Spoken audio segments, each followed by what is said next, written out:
Students. तो अब हम डिस्कस करेंगे सेट पेंडा method advance level book chapter number 10 inequalities. ठीक है, इससे पहले हम 9 चैप्टर कवर कर चुके हैं। तो अब चैप्टर है चैप्टर नंबर 10 इनइक्वालिटीज़ का। तो इसका इंट्रोडक्शन दिया गया। इनइक्वालिटीज़ बेसिकली इसमें ग्रेटर देन और लेस देन का साइन इन्वॉल्व होता है। ठीक है, जब भी इज इक्वल टू का साइन होता है तो उसे कहते हैं इक्वेशन। जब भी लेस देन और ग्रेटर देन का साइन होता है तो उसे इनइक्वालिटी कहते हैं। जैसे यहाँ पर दिया गया है 2x+3 जो लेस है 9 से। ठीक है, तो इसका जो भी आंसर होगा वो 9 से जो है वो लेस ही होगा। ठीक है, इस तरह यहाँ पर एक और एग्जाम्पल दी गई है 2x जो है वो लेस है 6 से। इसमें 3x+5 इस तरह करके हमें 3x+5 जो है लेस है 4x+4 से। ठीक है, जिसकी तरफ जो है ये साइन होता है तो वो ग्रेटर होती है, जिससे दूर होता है उससे वो छोटी होती है। जिस तरह यहाँ पर जो साइन है ये 4x की तरफ है, इसका मतलब ये होगा कि ये जो 4x+4 वाला जो सिस्टम है ये ग्रेटर है देन 3x+5 नाउ। अब इसके बाद जो है हमें बहुत सारी एग्जांपल दी गई हैं कि ये सारी की सारी इनइक्वालिटीज़ की एग्जांपल होती हैं जिसमें ये साइन जो होते हैं इन्वॉल्व होते हैं। ठीक है, और एक और बात यहाँ पर एक इम्पॉर्टेंट यहाँ पर बात बताई गई है कि ये साइन चेंज कब होता है। बहुत सारे बच्चों को पता ही नहीं होता कि साइन चेंज कब करना है। अब इसका जो बेसिक जो इसकी ट्रिक है साइन चेंज करने की ना करने की वो ये है कि कभी भी जब आप प्लस या माइनस करेंगे ना, एक साइड पे दूसरी साइड पे प्लस या माइनस करेंगे, चाहे पॉजिटिव हो चाहे नेगेटिव हो, तो साइन कभी भी चेंज होगा ही नहीं। ठीक है, मिसाल के तौर पे जैसे अब देखें यहाँ पर दिया गया 3x+5। ठीक है, और यहाँ पर दिया गया 4x+4। प्लस माइनस करते हैं तो 4x इधर आ जाएगा, 5 उधर चला जाएगा, 3x-4x ये बन जाएगा, ये 4-5 बन जाएगा। ठीक है, ये बन जाएगा -x, ये बन जाएगा -1। चूंकि जाहिर सी बात है, आप खुद देखें ज़रा, ये साइन पहले जैसे पहला था वैसे भी अब वैसे का वैसा ही साइन है। ठीक है, तो इस तरह -x जो है वो लेस है -1 से। ठीक है, तो प्लस माइनस करेंगे ना, चाहे पॉजिटिव हो चाहे नेगेटिव हो, साइन कभी भी चेंज होगा ही नहीं।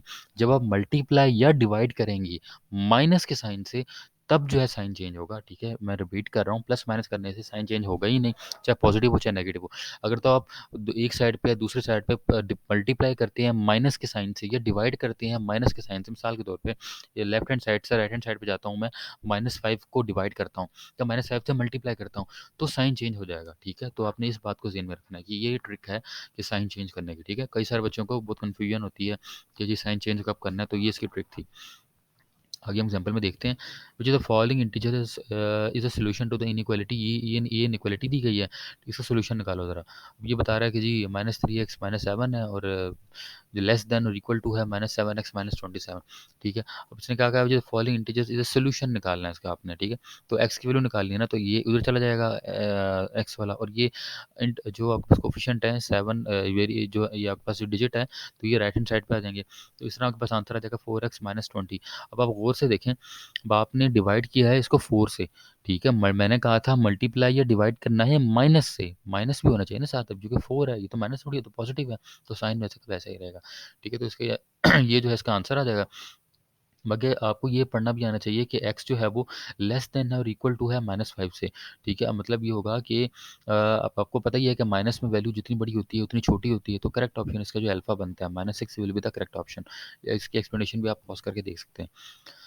अच्छा, दूसरी एग्जांपल है -7 जो है वो लेस देन और equal to -2x+3 less than और इक्वल टू 15, मुझे तो फॉलोइंग मस्ट बी ट्रू। अब इसको सॉल्व करने के लिए ये असल में ये जो क्वेश्चन दी गई है ना, ये जो आपको इनइक्वालिटी दी गई है ये मिक्स करके दी हुई है।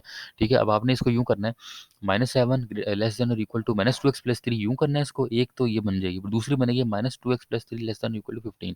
ठीक है, तो इस तरह यहाँ पे हमें बना के दिया हुआ है। अब ये कहा गया है कि जी मुझे तो फॉलोइंग मस्ट बी ट्रू, क्या चीज़ ट्रू होनी चाहिए। आपने पहले इसको सॉल्व कर लेना एक्स की वैल्यू को, सॉल्व कर लिया। ठीक है, पहले पहली को सॉल्व किया फिर दूसरी को सॉल्व किया। ठीक है, अब उसके लिहाज से देखा जाए तो आपके पास जो है ये आंसर निकलता है इनइक्वालिटी का। मतलब यहाँ कहा गया था कि जी जो एक्स है, जो एक्स जो है वो लेस देन और इक्वल टू 5 है, मतलब कि जो 5 बड़ा है एक्स से, और देखें 5 बड़ा है एक्स से, यहाँ पर एक्स बड़ा है -6 से, तो ये एक्स बड़ा है -6 से। ठीक है, तो ये जो है इसका जो आंसर बनता है वो उसका चार्ली ऑप्शन बनता है। ठीक है, और आगे देखें, अगर टू फॉलो एग्जाम्पल नंबर 3 है, to follow his diet plan James must limit the sugar consumption to at most 40 gram. वो कह रहा है कि जेम्स ज़्यादा से ज़्यादा जो शुगर कंज्यूम कर सकता है 40 ग्राम कर सकता है। एक कुकी के अंदर 5 ग्राम शुगर है, एक फ्रूट सैलेड के अंदर 7 ग्राम शुगर है। कुकी को उसने कुकी को उसने सी से डिनोट किया और फ्रूट सैलेड को उसने एस से डिनोट किया। ठीक है, वो कह रहा है कि क्या इनइक्वालिटी बनेगी। अब यहाँ यूँ देखें ज़रा, लेस देन और इक्वल टू 40 होना चाहिए।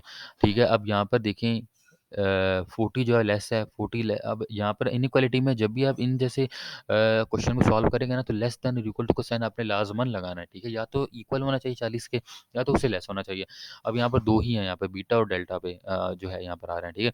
अब चूंकि हमने कहा था कि जी एक कुकी में जो है वो 5 ग्राम शुगर होती है, तो डिवाइड करने की कोई लॉजिक बनती ही नहीं, तो उसका डेल्टा ऑप्शन नहीं बनता फिर, क्योंकि 5 को दैट्स सी बात है, एक कुकी होगी तो 5 ग्राम शुगर होगी, एक सैलड होगा तो 7 ग्राम शुगर होगी, तो उसका डेल्टा जो है इसका करेक्ट ऑप्शन बनता है।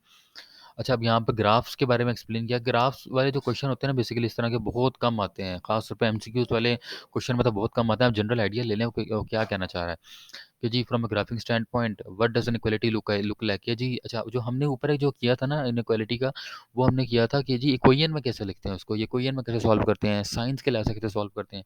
अब यहाँ पर हमें ग्राफ के लिहाज से बता रहा है कि जी ग्राफ में हमें शो करो, हम इनइक्वालिटी देंगे आपको, आप ग्राफ में शो करें कि जी वो कैसी लगती है। तो इसको तो स्किप कर देते हैं, क्योंकि ये एमसीक्यूज के हवाले से को इतना कोई अहम नहीं है, क्योंकि सैट के लिहाज से तो सिर्फ एक जनरल मैथमेटिक्स आनी होती है, ठीक है।